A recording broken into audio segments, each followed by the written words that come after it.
Olá, pessoal! Na aula de hoje, nós iremos te ensinar a como comer uma salada de frutas do jeito certo. Eu sou o Lucas Menezes. E eu sou Luísa Giovanni. Imagine o seguinte cenário. Você está lá, sentado no seu quarto, em frente ao seu PC, assistindo a mais uma videoaula de prática de ensino no Climbs e está calor. Não um calor qualquer, veja bem, um calor tão calorento como se o próprio capiroto tivesse ligado os exaustor lá de baixo para fritar batatinha e todo esse vapor quente estivesse saindo para sua casa. Enfim, mais um dia típico, né, de Três Lagoas. E então, você sente uma súbita vontade de fazer aquela boquinha comendo algo mais gelado. Só que você se lembra que é fitness e está tentando completar pela 25ª vez a sua maratona de dieta. Então você não pode nem relar naquele sorvetinho no freezer que provavelmente é feijão congelado. Porém, no estalo mais alto que eu dei no seu PC após um trovão numa tempestade de raios, correndo para terminar aquela prova no EAD, você tem uma brilhante ideia. Mano, uma salada de frutas! Eis então que você se descola da cadeira molhada, corre para a cozinha, abre a porta da geladeira e, assim como uma nova alma entrando em nirvana dourado e gelado, as inúmeras possibilidades do que misturar para fazer a sua salada de frutas se abrem diante de você. E então, na metade do caminho de cortar o abacaxi para juntar no morango, você se depara com uma dúvida cruel. Será que estou desrespeitando botânicos mundo afora por preparar uma salada de frutas com frutos que não são frutos? Será que eu ainda poderia me chamar de biólogo após cometer tamanha atrocidade morfológica perante séculos de... Espera, você não sabe qual a diferença entre frutas e frutos? Pois não tema mais, meu jovem Panauá. Nós estamos aqui.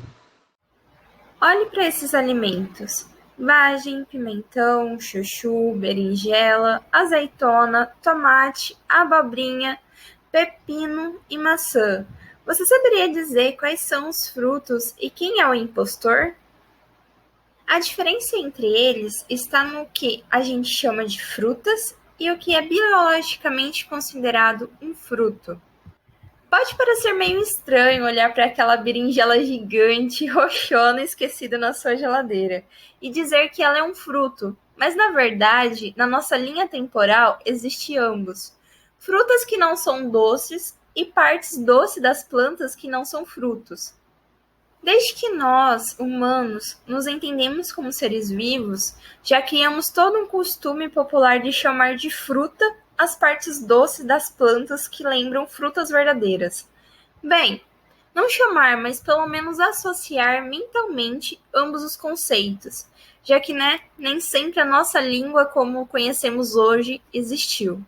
Já o termo técnico fruto, dentro da biologia, se aplica especificamente a uma parte específica da planta, independentemente se é doce, salgado, azedo, amargo ou ainda mesmo se pode te matar depois de uma rápida degustação. O fruto vem do desenvolvimento do ovário da planta, onde o óvulo é originado, normalmente continuando para o desenvolvimento da semente, enquanto que o ovário é formado ao redor, abrigando-a. É como se o ovário das plantas funcionasse muito semelhantemente ao nosso útero, abrigando e nutrindo a semente, embrião. Como por exemplo a vagem, um fruto imaturo que retiramos do pé e ainda está formando os grãozinhos de feijão. A diferença é que esse mesmo útero gera semente, enquanto que nas plantas fica carnoso, suculento e vistoso, para chamar a atenção de alguém por perto. Com isso, as plantas saltaram por cima de um grande problema, que levou-as a conquistar o mundo inteiro: a dispersão das sementes.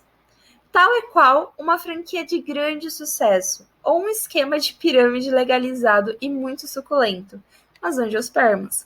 Plantas que produzem sementes e frutos apostaram todas as fichas na terceirização desse serviço. Enquanto que, normalmente, as plantas evoluíram para ter variados mecanismos de defesa, como espinhos, gosto amargo e toxinas fatais, desincentivando aí quaisquer esfomeados de plantão que queiram fazer uma boquinha ou duas, tudo muda com os frutos.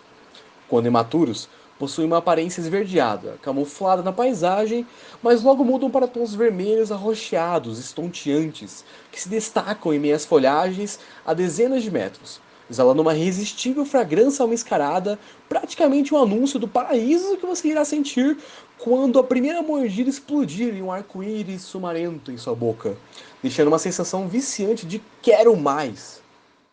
Haja insulina para tanta doçura.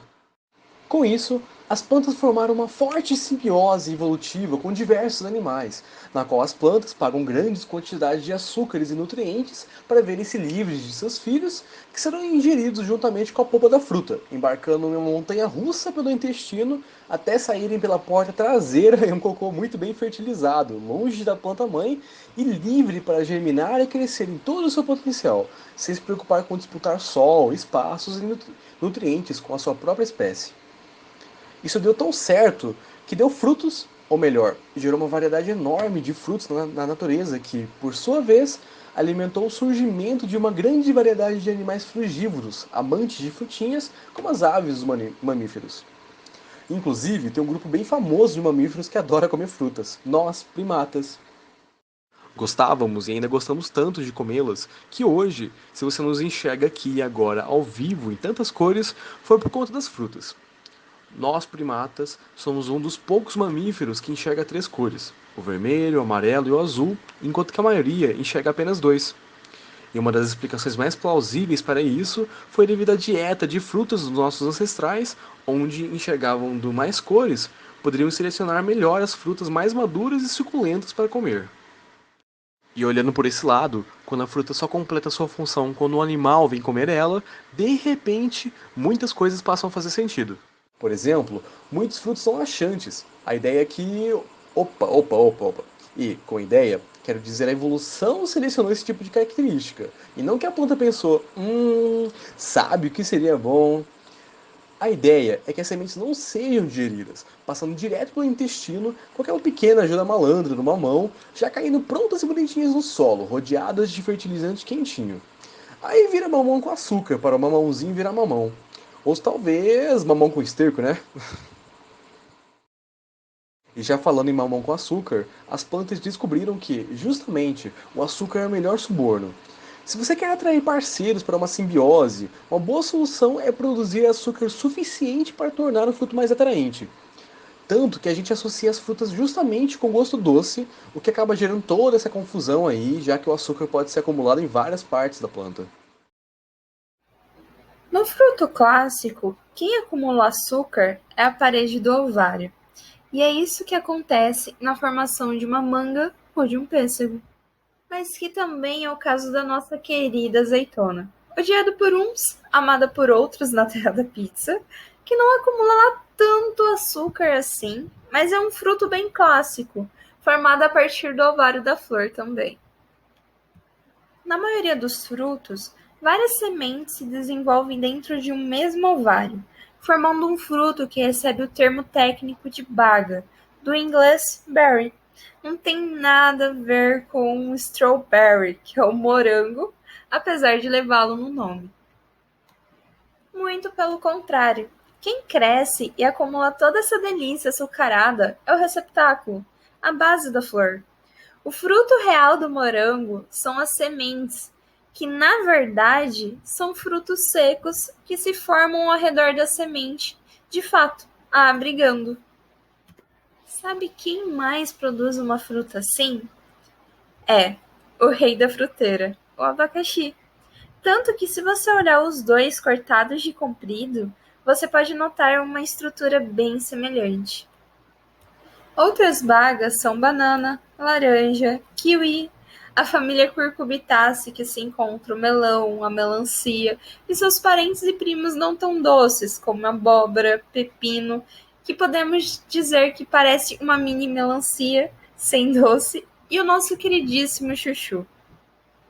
As frutas são um símbolo que representa o potencial que as colaborações têm para a evolução.